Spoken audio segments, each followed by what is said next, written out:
Olá, paz do Senhor.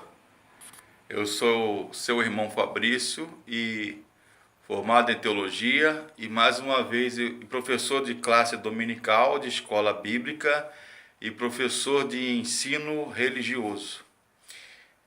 Eu gostaria de falar mais um pouco nesse terceiro vídeo e último do livro do Eclesiastes. A nossa igreja e as igrejas batistas, de um modo geral, estão estudando o livro do Eclesiastes. Algumas considerações que eu tenho a dizer é o seguinte: vale a pena viver baseado na leitura do livro do Eclesiastes, dos 12 capítulos do Eclesiastes, ainda que à primeira vista possa parecer, meus amigos, que o autor, tudo indica que foi o rei Salomão, rei de Israel, filho do rei Davi, Salomão ou Sholomo, que escreveu o livro do Eclesiastes, ou Coelete, ensine o contrário. Na verdade, o livro ensina que vale a pena viver. Devemos fazê-lo de modo consciente, com abertura para a realidade da vida. E outra coisa que eu considero é que somente Deus pode satisfazer os anseios profundos do coração humano, do viver humano. A vida sem Deus não é nada. As tentativas do ser humano em preencher o vazio de sua existência são todas inúteis. Somente Deus pode dar densidade de propósito e significado à nossa vida. Deus deve ser colocado em primeiro lugar, em primazia nas nossas vidas. Na verdade, Deus, que ensina o livro de Eclesiastes, é que Deus deve estar no centro, no cerne da vida de cada um de nós. Loucos são aqueles que pretendem viver como se Deus não existisse, uma vida totalmente sem propósito, sem finalidade, inócua. A vida do ser humano deve ser o que nós chamamos de teologia teocêntrica e teotrópica, ou seja, Deus como centro, e teotrópica, ou seja, movimentar-se em direção a Deus. Uma vida não examinada não é digna de ser vivida, já dizia Sócrates, filósofo grego. Salomão afirma no livro do Eclesiastes que nós devemos viver pela fé, obedecer a Deus e deixar que Ele cuide do restante. Que desfrute agora as bênçãos de Deus em vista nas nossas vidas, naquilo que realmente interessa. Vamos notar também no decorrer dos 12 capítulos do livro do Eclesiastes que Salomão acredita na vida após a morte. Em Eclesiastes 3,17 menciona um juízo futuro. Se não há vida após a morte, advoga ele. Então, como justificar a excelência de um juízo futuro? Outra coisa que Eclesiastes ensina é que será que nós devemos comer, beber e casar? Como o título de um filme que eu vi, Comer, Rezar e Amar. Comer, orar e amar. Não. Entretanto, o ensino eclesiástico é que nós devemos viver e receber as bênçãos de Deus e desfrutá-las de maneira plena. Salomão também pergunta: vale a pena viver? Vaidade de vaidades, diz o pregador, Coelete. Vaidade de vaidades, tudo é vaidade. É a síntese do livro, Eclesiastes 1,14. Né? Observamos em Eclesiastes que Salomão escreve e observa a vida com suas contradições e mistérios e conclui perguntando admirado: o labor interminável desta vida. Não é verdade? É um livro que ensina o que são as coisas, os porquês das coisas. Tudo é vaidade, desejo vão e debaixo do céu. São as duas frases que permeiam todo o capítulo, todo o livro do Eclesiastes.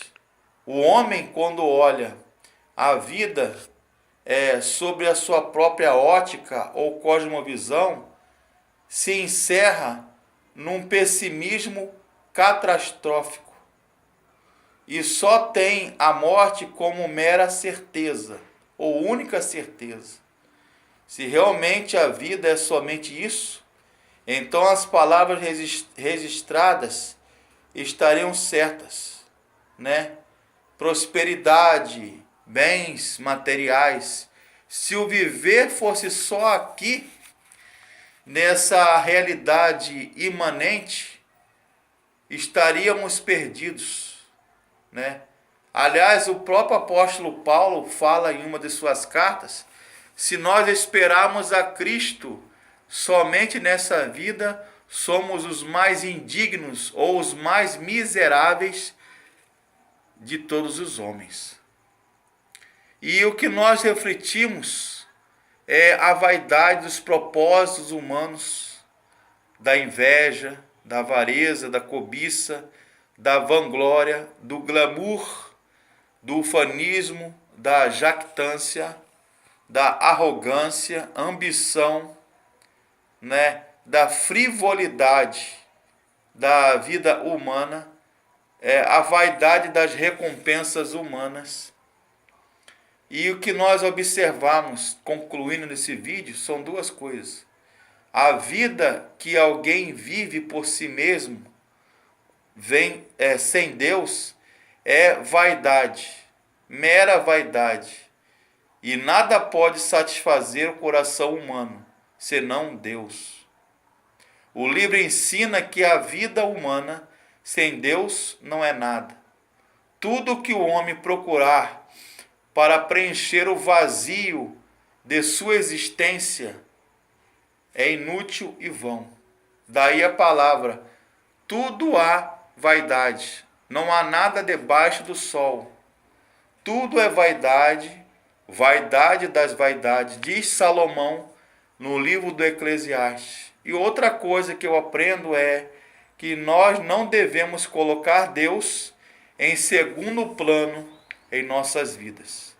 Há os que negam a existência de Deus, há os que afirmam que são os ateus, há os que afirmam que até creem em Deus, mas que Deus criou o mundo como um relojoeiro, deu corda no relógio, deixou o relógio ali trabalhando, marcando o tempo e virou as costas,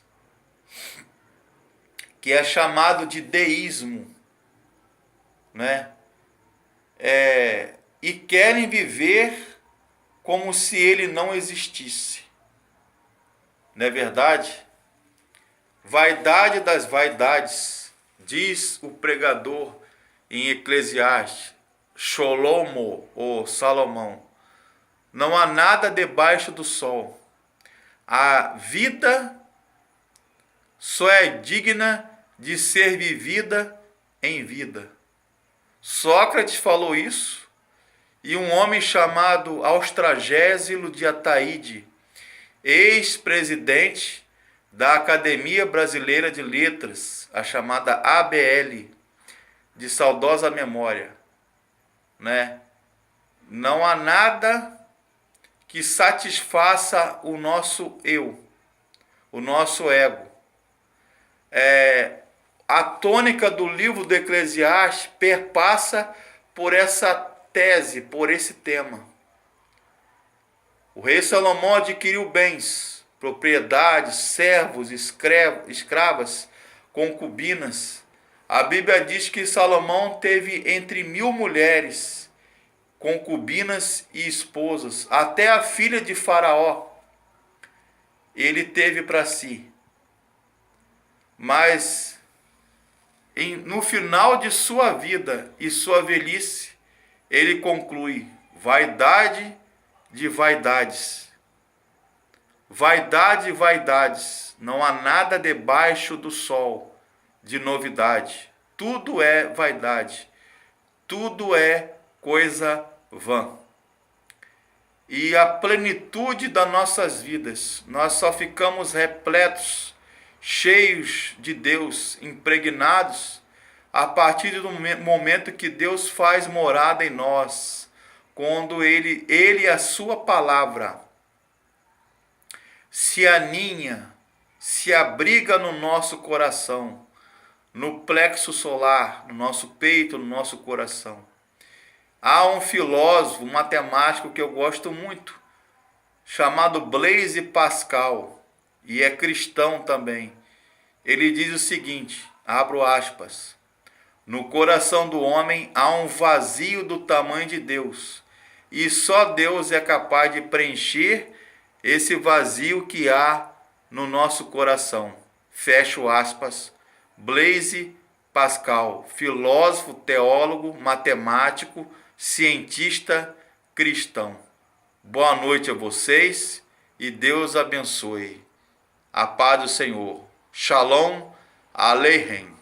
Tchau.